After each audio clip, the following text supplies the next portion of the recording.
Hello and welcome to another Roads optional video. My name is Austin and I think this box in front of me is going to solve all of my problems.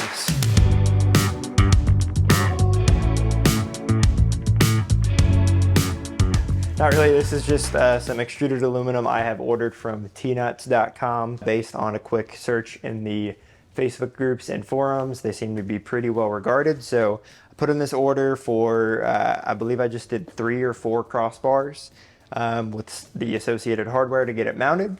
So let's open it up and check it out.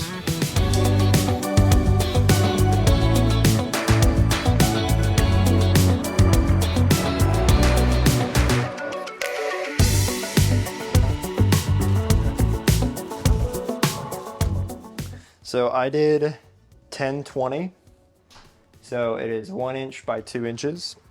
And then I opted, the only kind of modification I did is I had the outside, and I'll come up a little closer and show you all this. So it's counterboard, so I can slip in bolts to do just regular carriage bolts to mount stuff to the top.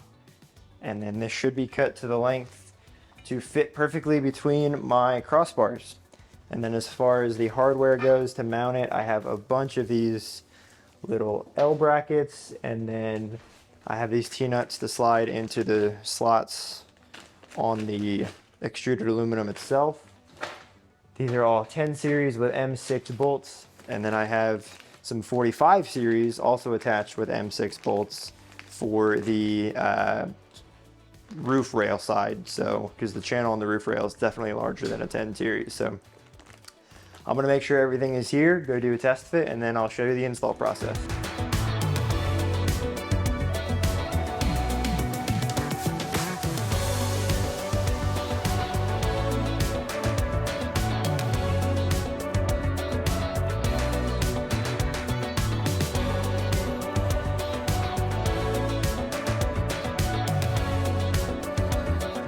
All right, so my lovely wife helped me put all of the L brackets onto the extruded aluminum, and now we have to get the OEM stuff off.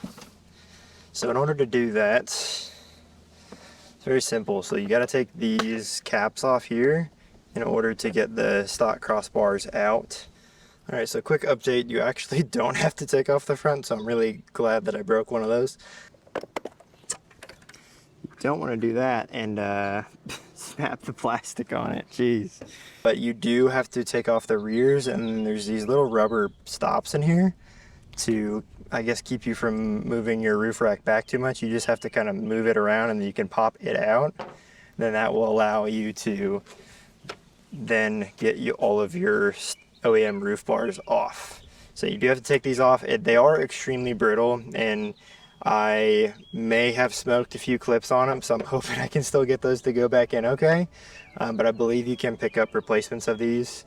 But yeah, I'm going to be trying to throw those on just to protect everything from the elements, but I might have to order some replacements because yeah, they are not the most sturdy, so be super careful when you're popping those clips off.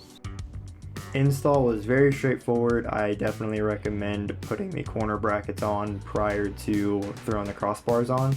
I ended up using a cardboard box to set the crossbars on top of. It put them at the right level to be mounted, and it kept my roof from getting really scratched up with the aluminum crossbars and the associated hardware and tools. The spacing from the front bar to the roof was really tight, but it does not touch, and in the driving that I've done, it still hasn't contacted at all, so the paint underneath is just fine. Totally wrapped up on the install. I'm really pleased with how everything came out. I think with all the research I did, with all the community knowledge in the GX Off-Road Facebook group, this turned out pretty much exactly like I was hoping. So 4 bars up top, obviously. This, like I said, is 1020 extruded aluminum, so 1 by 2. And then as far as all the numbers and everything, so it's about 36 inches from the back of the back bar to the front of the front bar. The middle 2 bars are about a foot apart, which ended up making it look really symmetrical. I really like that. I have my access holes for the top channels of the extruded aluminum on the passenger side. As far as mounting everything to the car, I was a little concerned about making sure everything fit okay, because the 1020 extruded aluminum was obviously not the same exact channel size as what's on the OEM sidebars, but the 45 series T-Nutz worked perfectly, and I'd highly recommend getting the ones with the springs on it, as you are able to put those on kind of mid-channel. You can just slot them in and the spring will hold it flush to the face of the T-channel. So worked out super well. I'm extremely pleased with all of that. Everything is held together with little M6 hex bolts, or hex screws, whatever you call them. The install from start to finish, from unboxing to wrapping everything up, only took about an hour and a half, 2 hours. And then all of the supplies was about 150, 180 bucks, I think, after shipping. So all in all, for under $200, I am extremely pleased with the amount of functionality this adds to my roof rack. I will be remounting my awning, because I did mount it to the OEM crossbars just by drilling holes in them and then using the L brackets that were supplied with the Napa awning. Turns out that isn't a super great way or super permanent way to do that. So I'm going to be making some custom brackets and having them shipped in. And I'll do a whole video on that in case anybody else is curious and wants to do the same thing with their setup. Yeah, I'll give you some closing thoughts and we'll wrap this one up. Before I wrap this video, I wanted to make sure I spent a little bit of time talking about why I opted to go for a DIY rack versus an off-the-shelf rack. And it might seem predominantly money motivated, and a good amount of it is. It is about a fifth of the cost to go for a extruded aluminum rack versus a Prinsu or Sherpa or what have you. But it's a little deeper than that for me. It's not just about the money, it's also just about the approach to this hobby, just overlanding in general. I think a lot of people have a really high number in their head when it comes to how much money they need to spend to prep their vehicle to go spend time outdoors with it.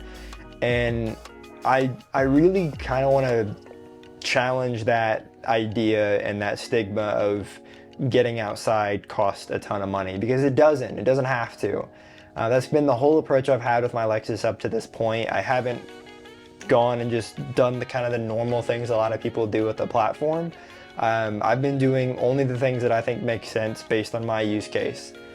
And that's the main reason why I did this. I don't sleep on the roof of my car in a rooftop tent, and I don't have any plans to. When my wife and I go camp, we go camp in the back of the car on a DIY sleeping platform that I made, because it's easier than setting up a tent, and it's a little more insulated and it's less work. We don't sleep on the roof of our car for a few reasons. One of them is a rooftop tent puts a lot of weight up top, and based on the trails that I've done, I don't like the idea of putting weight any higher than it has to be. And also the cost of the rack and the tent is $4 to $5 grand.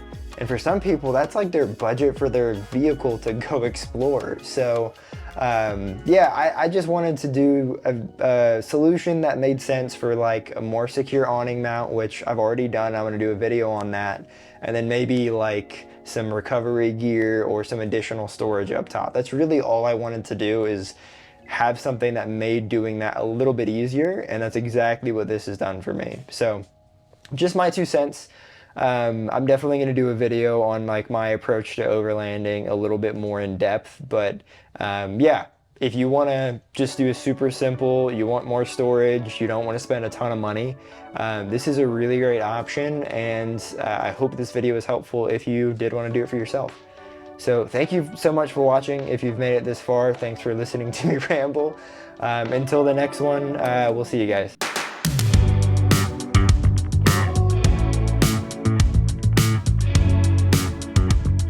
Man, there's so much room up here. I wish I could utilize it without spending $1,000 on a roof rack.